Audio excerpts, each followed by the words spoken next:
Good afternoon once again, ladies and gentlemen. Welcome to the Chinese Grand Prix for WRL Season 6. We've dominated qualifying and plonked it on pole for the third consecutive race, taking every pole position available so far this season. However, each race so far we have lost the lead into turn 1, so we'll hope to rectify this on this occasion. Our challenger at this time is Cena on the inside from P2 on the grid, and we can't turn across him. And there's no bite at the front tyres at all, they're not hot enough. Hopefully we can just hold around the outside, which becomes the inside with this next left, and I think we may have maintained the lead. For the first time in the season, yes, we lead towards the end of Sector 1. We get a little bit of a break. There's a car already pitting at the end of lap 2. That's race winner from the opening round, Kartdude, committing himself to a 3-stop, I'd say. And that would be key. Look at that tyre wear, quite high. As we come to the end of lap 3, it'd be risky to go around again, but if I can do that, it'd be very beneficial for the strategy. Let's see if the guys behind on Super Softs do the same. No, they go into the pits at the end of lap 3. We hit the next lap, and there's kartdude, that 2-lap undercut really working for him on the softs as well, so presumably he's 3-stopping. Well, I'm going to try and 2-stop using mediums for the rest of the race. His teammate yet to pit, the rookie Alex, and a bit of a miscommunication there between the Toro Rosso boys. Could have ended up a lot worse for kartdude, let's be honest.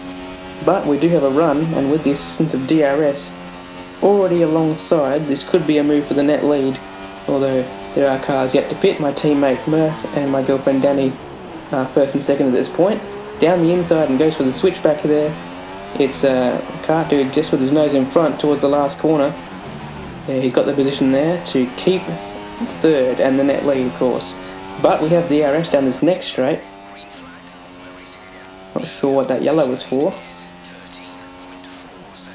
Around the outside at turn 1. One of my trademark moves, but the grip was not there, and I see the arrow at the last minute. If I'd have kept turning, I think I would have been spun out, or at least chopped the nose off HSV. He made a very good opportunistic move there. And up into P4 for him, demotes us to P5, but we're still within a shout. And at this next opportunity, did we go down the inside? Oh, got very close to the rear of the Toro Rosso. In fact, there was contact with the Ferrari, the hand went up.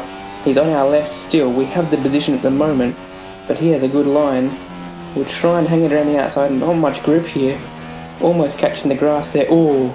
And that understeer could have caught us out big time if we'd clipped the rear of the Ferrari. Not forgetting, of course, that Cena's in this battle as well, all 4 of us having started on the Super Softs on the same strategy. Now we finally have a good helping of DRS.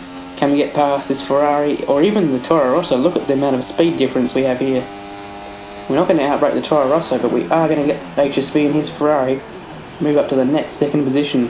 Of course, Murph, my teammate, in the lead, and peeling into the pits right now, it looks like Danny Rocks in the Ferrari. So this 4-way battle for the net lead is amazing at this stage. Wide is kartdude, so the race winner from Melbourne could be under threat into turn 1.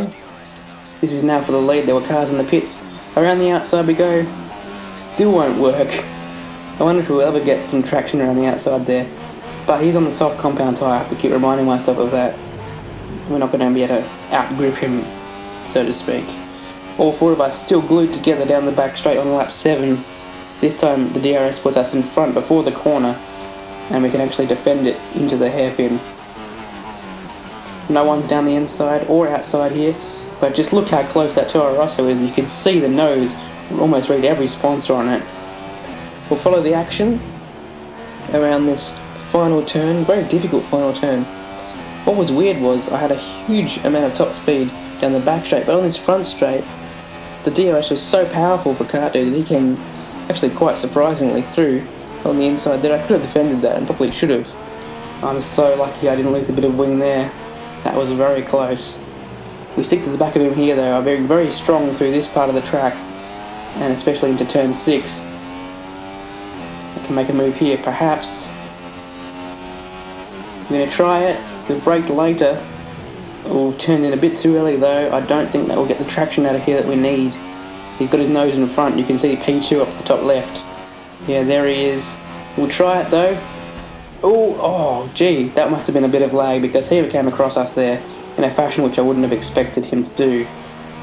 And wow, we could have been wiped out there by HSV as well as he came through. Anyhow, we're going to try and get back past, and kartdude's got no straight line speed there. I go past 2 cars in fact on one straight. Very exciting stuff down the back straight there, but seeing he's trying to break away, he profited the most from that little incident between kartdude and I. And after charge him down, he actually got out of DRS there. Thankfully we're back down the inside of him into the hairpin. It's a bit of a block pass and we make it stick. Lap 10, we're back in the lead. We've had a massive battle with all 3 of these guys. Now Cena trying to go back around the outside. That hasn't worked for me and it won't work for him. Finally I defend the inside and that works out well for me. Here's the real thing though, lap 14 and 15. See how close they are on the map? It just extends. This is the lap where the tyre wear just came into play completely. And when we eventually pitted, I had a nice large 4-second lead. That was all because of the first stint where I went longer and I was just able to extract some more time. My teammate was in front of me there.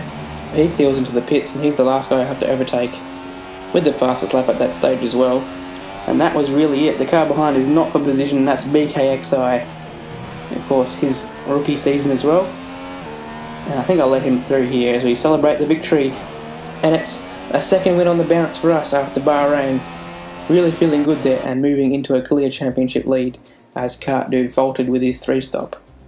Next race is Russia. I'll see you guys then.